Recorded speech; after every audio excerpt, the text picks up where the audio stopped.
వరలక్ష్మి అనే అమ్మాయి స్కూల్ రోజుల్లోనే రామ్ అనే అబ్బాయిని లవ్ చేస్తుంది. పెద్దయ్యాక ఇద్దరు పెళ్లి చేసుకుంటారు.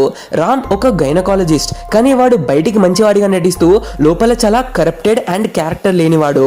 రహస్యంగా అబార్షన్లు చేస్తూ ఆ అమ్మాయిలను బ్లాక్మెయిల్ చేస్తూ ఉంటాడు. కానీ ఇవేమీ తెలియని అతని భార్య వరలక్ష్మి ఇన్స్పెక్టర్ తన మొగుడు చాలా పద్ధతి గలవాడని అందరి దగ్గర గొప్పగా చెప్తూ ఉంటుంది. మరోవైపు ఎదురింట్లో ఉండే బ్రాహ్మణ అబ్బాయి కృష్ణని ఫాతిమా అనే ముస్లిం అమ్మాయి లవ్ చేస్తుంది.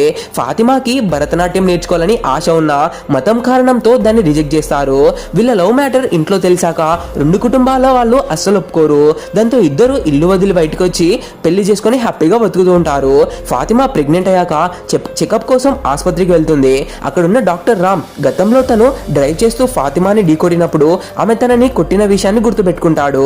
నన్ను అప్పుడు కొట్టావు కదా, ఇప్పుడు నేను డాక్టర్ని, నిన్ను ఎక్కడైనా పట్టుకొని చెక్ చేయగలను అని అసభ్యంగా మాట్లాడతాడు. దాంతో ఫాతిమా అతన్ని అవాయిడ్ చేసి వేరే డాక్టర్ దగ్గర చెకప్ చేయించుకుంటుంది. ఈ డాక్టర్ రామ్ హాస్పిటల్ డ్రగ్స్ ని ధనవంతులైన ఒక రౌడీ గ్యాంగ్ కి సప్లై చేస్తూ ఉంటాడు. కృష్ణ పని మీద విదేశాలకు వెళ్ళినప్పుడు ఫాతిమాకి నొప్పులు స్టార్ట్ అవుతాయి. పేరెంట్స్ వస్తామని చెప్పినా నొప్పి తట్టుకోలేక ఫాతిమా ఒక స్కూటీ వేసుకొని ఆసుపత్రికి బయలుదేరుతుంది. కానీ దారిలోనే స్కూటీ పాడైపోతుంది. సరిగ్గా అదే టైంకి డాక్టర్ రామ్ ఇచ్చే డ్రగ్స్ మత్తులో ఉన్న ఆ రౌడీ గ్యాంగ్ అక్కడికి వస్తుంది. మేము హెల్ప్ చేస్తామని చెప్పి ఆమెతో అసభ్యంగా ప్రవర్తించడానికి ట్రై చేస్తారు. నేను నిండు గర్భిణిని, నన్ను వదిలేయండి అని ఫాతిమా ఎంత వేడుకున్నా ఆ రాక్షసులు వినకుండా ఆమెపై దారుణానికి ఒడిగడతారు. ఆ తర్వాత ఆ విధవలు చేసిన తప్పుకి ఒక అఘోరా దగ్గరికి వెళ్తే, మీరు ఒక గర్భిణికి చాలా పెద్ద పాపం చేశారు, ఆమె చనిపోయిన ఆత్మై మిమ్మల్ని వదలకుండా పగ తీర్చుకుంటుంది అని హెచ్చరిస్తాడు.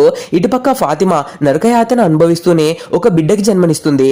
ఆ రౌడీలు తనని తగలబెట్టడానికి వస్తున్నారని గ్రహించి బిడ్డనైనా కాపాడుకోవాలని పక్కకి దోసేస్తుంది. ఆ రాక్షసులు వచ్చి ఫాతిమాని బ్రతికుండగానే పెట్రోల్ పోసి ఘోరంగా తగలబెట్టేస్తారు. మనుషుల్లోని కామం, మతహంకారం అండ్ సమాజంలోని అన్యాయం ఎంత దారుణంగా ఉంటాయో తెలిపే కదా ఇది.